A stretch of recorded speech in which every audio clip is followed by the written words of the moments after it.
Yeah, for whatever reason, the microphone, for whatever reason, the microphone is not working. Um, Go figure. So, unfortunately, this is a video I didn't want to have to do. Um, it is the closure of Jukasa Motor Speedway, and as somebody that loves Canadian racing, as somebody that is dedicated to try and make racing as good as possible, it is very disheartening when you have situations like this where you have a facility that is world class. This has been brought up by many people that this is a facility that is top notch and very well could have fought CTMP for potentially having NASCAR, other NASCAR divisions, whether that be ARCA, whether that be trucks or Xfinity. Obviously, the facilities are kind of the toughest part around a lot of that. But Jukasa is and was named the crown jewel for a specific reason. It was the best of the best. It had the most money, I think, put into it as of recent. Obviously, we've got some big tracks out west in Area 27, Penticton Speedway, and then the Calgary Motorsports Park, I believe is what it's called. It might be Alberta Motorsports Park that the Whistles have been in charge of putting together. But I think all the drivers, in most of the interviews that we had, Jukasa was right up there with Riverside as the favorite. And unfortunately, it's not the first time that this has happened, but we've seen that tracks, have to go through this. And it's unfortunate. It's kind of a product of the times. As much as I hate to say that that's the truth, it really is. There isn't money in racing, as we all know, and unfortunately, when you have $1 billion industries that want the land, it's not as something that it's not simple. I mean, people, I can understand people's frustrations and seeing something come back to life and then for it just to die again. But it wasn't something that was going to be an easy decision. You can definitely imagine. A lot of people, again, are quick to say, oh, this, they could have done this, they could have done that, and why would you do all this work and then get rid of it? It's not as simple as that.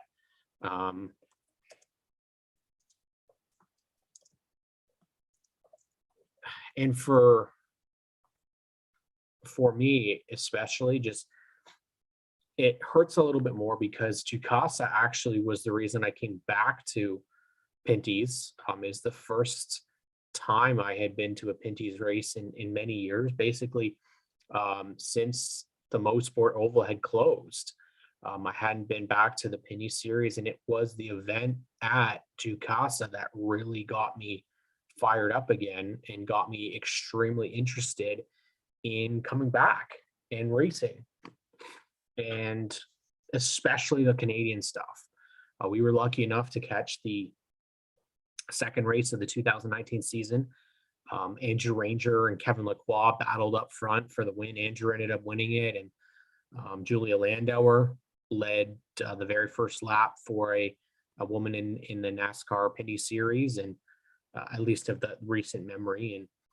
And there was the Oscar Hot Rods and the Oscar Modifieds that were there as well. And it's unfortunate that a place that had a lot of opportunities for future growth I mean, a lot of us will say that the pandemic had to do with it. I think more or less the passing of Kenny Hill had more to do with it. You don't have somebody that's invested in keeping the facility. Obviously, there was great people behind it, including Alex Nagy and all of his supporters and help. And but at the end of the day, if it doesn't make sense to keep the facility open, if the facility itself can't sustain the revenue that it needs to stay operational, how much do you fight if the person that really wanted it is no longer there?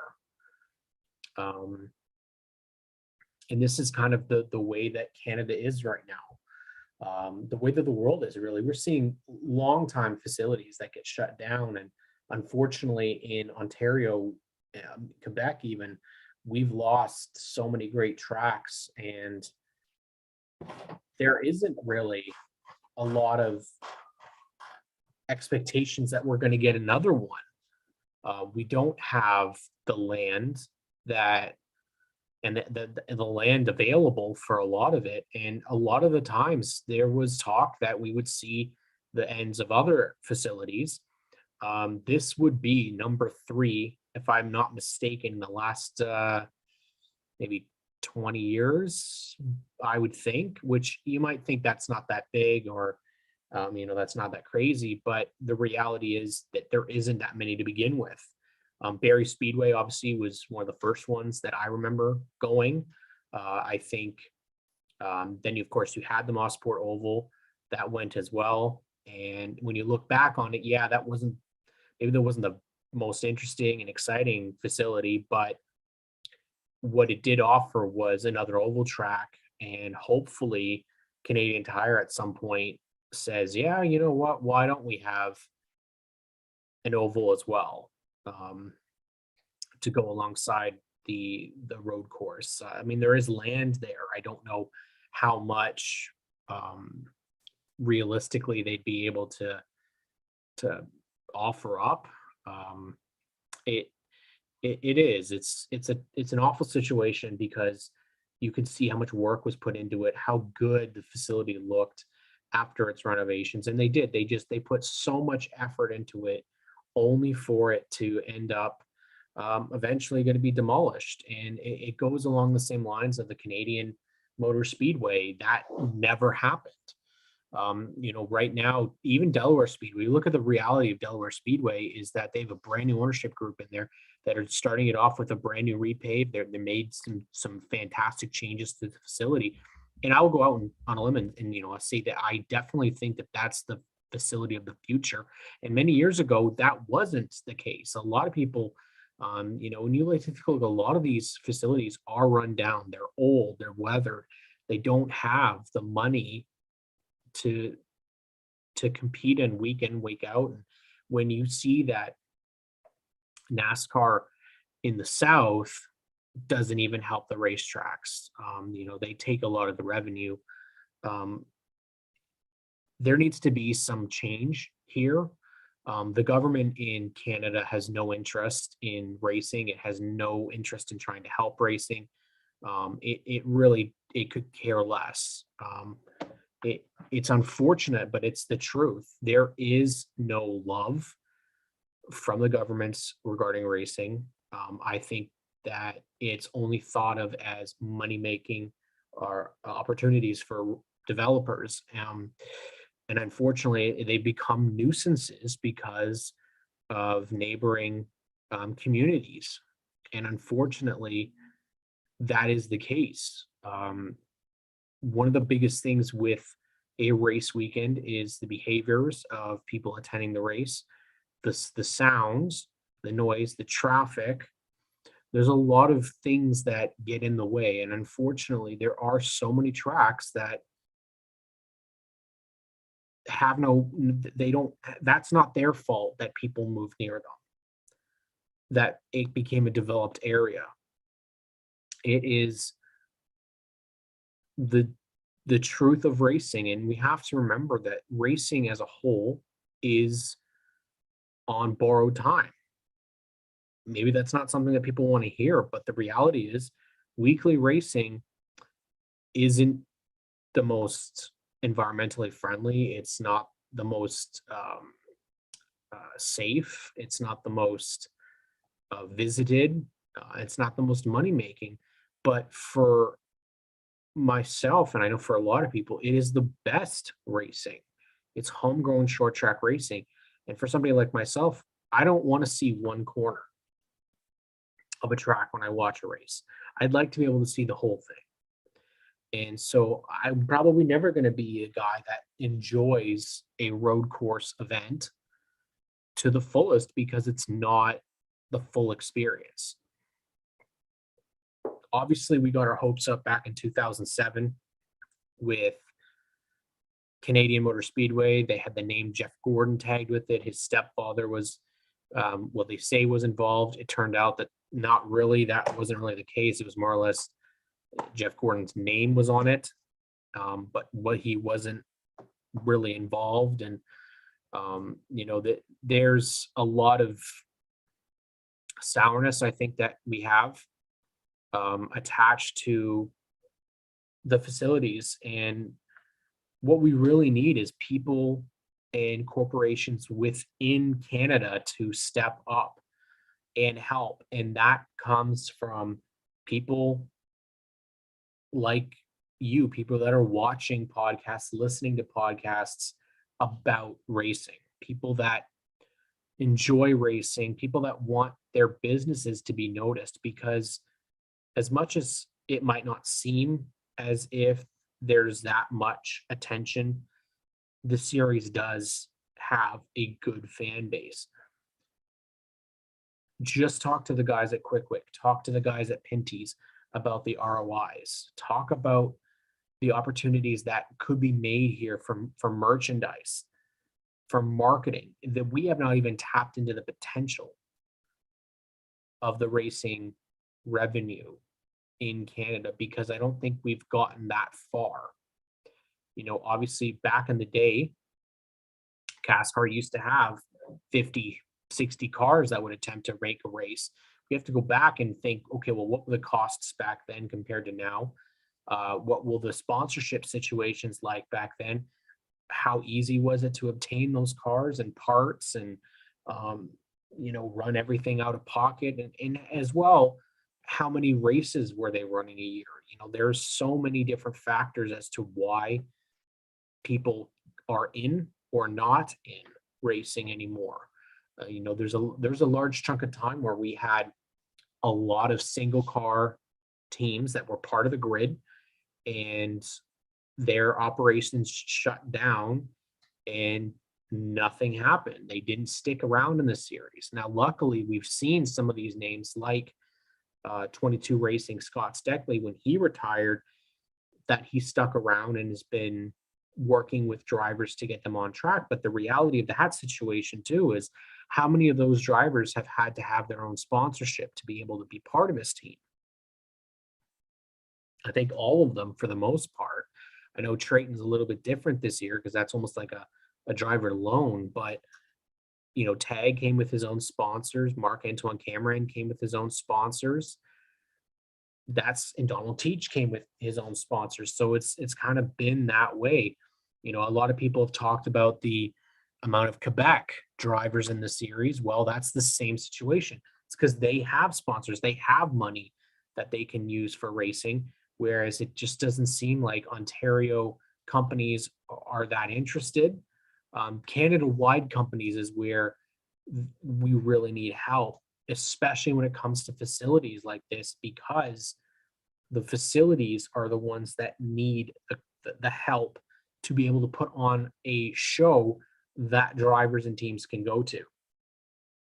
Right now, you've got Full Throttle Speedway at Varney, you have Sauble Speedway, Delaware Speedway, Peterborough Speedway,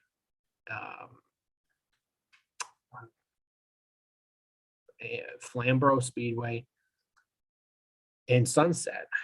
And I don't know where we go from there, because in terms of oval tracks, there's not a lot left. We know that some of these tracks are very small and that the operating costs not going to be as extreme. Obviously, we know guys like APC being involved in racing, Pinty's, Quick Wick, they're taking a lot of the load here. And eventually money runs out, and um, there needs to be somebody in line to help the future.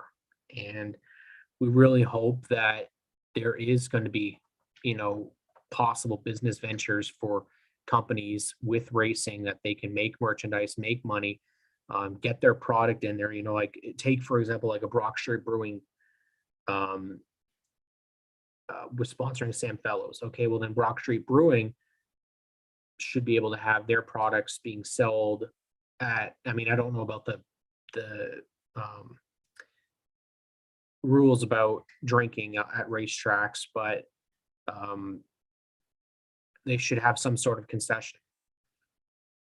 There should be, Brock Street Brewing racing shirts or Brock Street Racing or something along those lines with Sam on there. You got to build that, and unfortunately, everything costs. And there's money that you have to spend. Tracks have to spend. We've seen countless times tracks, sell their own merchandise and sell programs. And 2 years of not getting any of that revenue, it can be extremely difficult. And unfortunately, that's what we see here. Is we see a track that was beloved, a track that had a future in 2019 with the short track nationals, and it takes a loss of a person and then loss of a couple of seasons, and ultimately that was the decision that was made. Now where we go from here is very going to be it's going to be very interesting, because the Pinty series as a whole, the APC series, I don't see as big of a hole for APC series because they already have a lot of tracks they go to. I know Jukasa was one of them, but I don't see it being as big of an issue for them. They, will go to Sauble Speedway, and they'll, I don't think Varney is big enough for them to run their cars there. So it's probably going to be more of a Delaware situation. And I think that's more than likely what's going to happen, is that Delaware is just going to take over those races from Pinty's. Now, whether or not they take 2 race dates from Jukasa for the Pinty series is very interesting to me, because I think that if NASCAR's plan, and I believe it is, that heading into next year, that they are going to keep with the double headers. If they do that, there's potentially more than just the 10 or 11 races that we get. Hell, you could get 12, 13, 14 races. Plus, of course, one of those, some of those weekends won't be double headers. Maybe you get like a CTMP would be a full distance race, or maybe they do 2 races there. I think that there's the entry lists look very good for that. But if they do 2 race weekends, that's still something you could see. Toronto, we don't really know what's going to happen with Toronto as of right now. Because of the pandemic, we still don't know whether or not the Indy is going to happen. That's kind of an asterisk on IndyCar's schedule right now. So if you take Jukasa's spot, you could really kind of plug it wherever in the schedule. I think that there's plenty of options.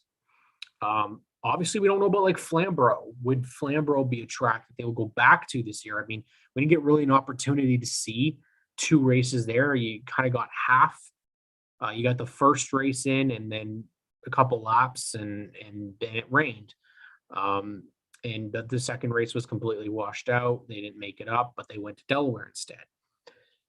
Obviously, 2 races at Chaudier did not happen. Those need to happen this year. That crowd was very, very animated, very upset that they weren't able to get their races in.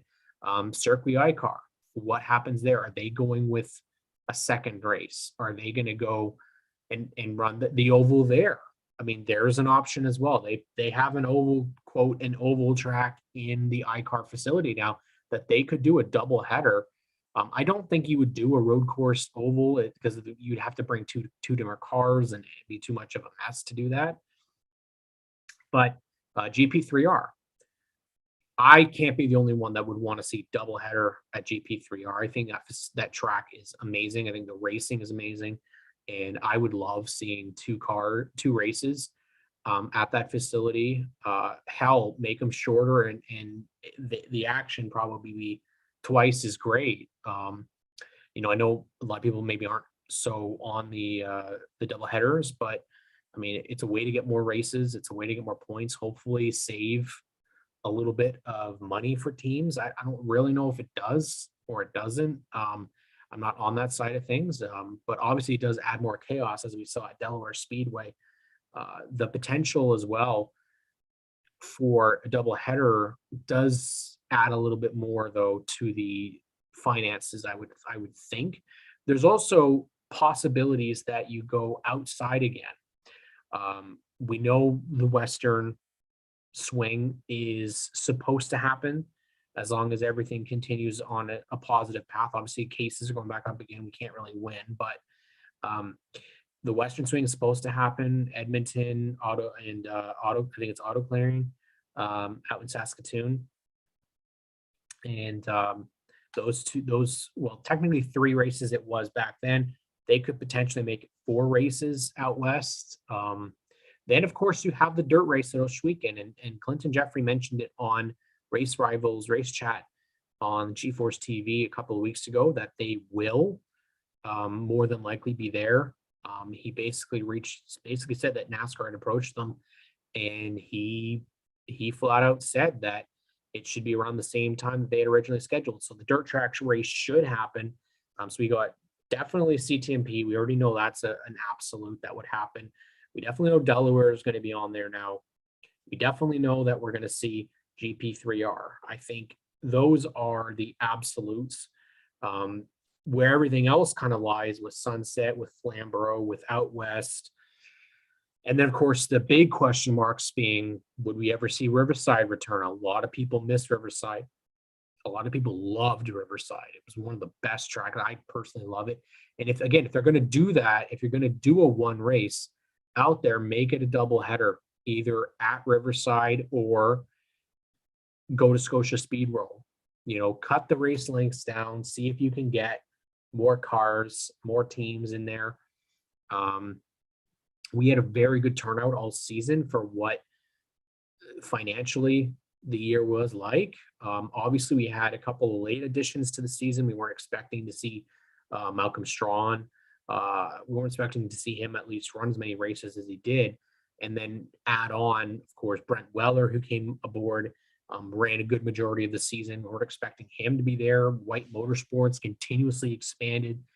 Some races they had 4 cars, some races they had 3, some they had 2. So there's a lot there that we can always speculate on. And I think, like I said, the biggest question marks for me are Toronto's race. And then what happens with that second Jukasa date, whether or not that is something that goes to Flamborough, if they do, or not Flamborough, Delaware, if they do to a Delaware. I kind of would say I'd want the Delaware race to be the big, long event to end the season, and they do a 250 lapper or something. Like, I don't really know what's too much at Delaware. To me, obviously, I would rather do one event instead of double headers because there's time changes and stuff. And if they do this, if you do a double header, the one thing that I think, and this was kind of the case at Sunset, was that, okay, we had gotten part way through the first race, and then there was rain, and then they got, if I remember correctly, we were able to get it, and it was delayed, but we got 2 races. Whereas I believe if you make it to halfway and then there's rain, no more, right? So I think they tried whatever they could. And unfortunately that plays a role as well with Jukasa. When we went in 2019, it was raining, and that really did affect. We had to go back the next day, and that sucked.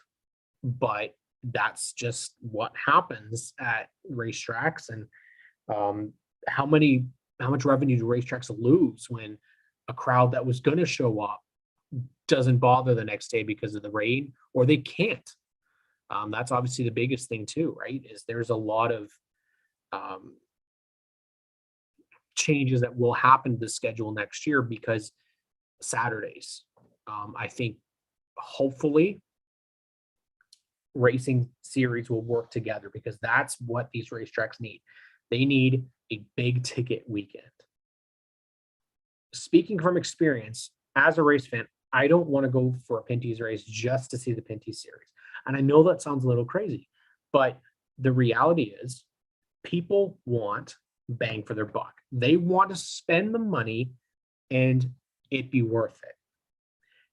To me, it's not worth spending $70, even more potentially, on tickets to get in to see one, or in this case, if you're doing doubleheader, it is still technically the length of one race. You have to have something that goes with it. Now, to me, obviously, your quick super stocks, Oscar hot rods, Oscar modifieds, outlaw midgets, um, Ontario Sportsman Series. There is countless series that they could have with them. Hell, do what Delaware does and have some of their weekly racing accompany it. That, if I remember correctly, I mean, most sport we used to see Peterborough, actually. Peterborough used to have its weekly divisions race before the cast car event. That's what you need. You need something that's going to be there. Because I remember there was periods, it was ridiculous when we were, I mean, obviously this pandemic situation and that affects it. But when you are waiting for that second doubleheader, there was a period, I remember at one, I don't know which race it was like an hour and a half in between on track action, and the crowd just had to sit there. And that is something that can't happen. We have to be able to do that. Thank you for tuning in, Maddie. I'm sorry about your luck today.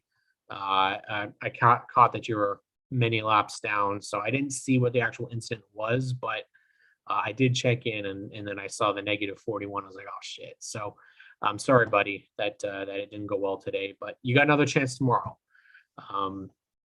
Yeah, we've talked about this so many times on the podcast about how you build stars, how you build an audience. Well, right now we have too many great series that run on separate nights. You got to get those guys all running around the same time. The reason why I say that is because it's the names and the people that see them that maybe own those cars that will go, hey, we need to catch this series. We need to catch these guys running. I've said it before. I think the Ontario Sportsman Series, because the cars are so similar, they would look as to me, that's a really good fit for the Pinty Series on their oval track events to partner up with APC. Same thing, because they only run on those oval tracks. In fact, a lot of the other series only run on the oval tracks. You don't have to really worry about that on the road courses. So, yeah, I obviously we've talked about Jukasa's closure. It opens the eyes, I think, a little bit more to people. The biggest thing about it, though, is don't just complain. Don't just be outraged. You can do that, but do something about it. And that's the biggest thing for me that I want people to remember. Don't just sit there and complain that something closed. Don't just sit there and say, this sucks. Do something about it. Do what you can. Come out, support drivers, buy merchandise, help the tracks buy concessions. Do what you can to help facilities so that this doesn't happen again. Obviously, it's going to happen across the board. It is a difficult deal for all race teams, for all racetracks. They have to fight. And in most cases, they're losing the battle because land is worth so much money. Unfortunately, we lost this one. We lost St. Eustache a couple of years ago. Before that, we lost Barrie. There's a lot more on the horizon, and hopefully we don't have as many. If it's your first time tuning into the channel, I want to thank you for watching. And we didn't have too many people on the live stream tonight. Obviously, it's a busy night. Lots of stuff that's been going on. Obviously, Spider-Man's got a lot more attention right now. But I definitely want to thank anybody that's tuned in. I really appreciate it. And have yourselves a great night. And definitely post your memories of Jukasa below.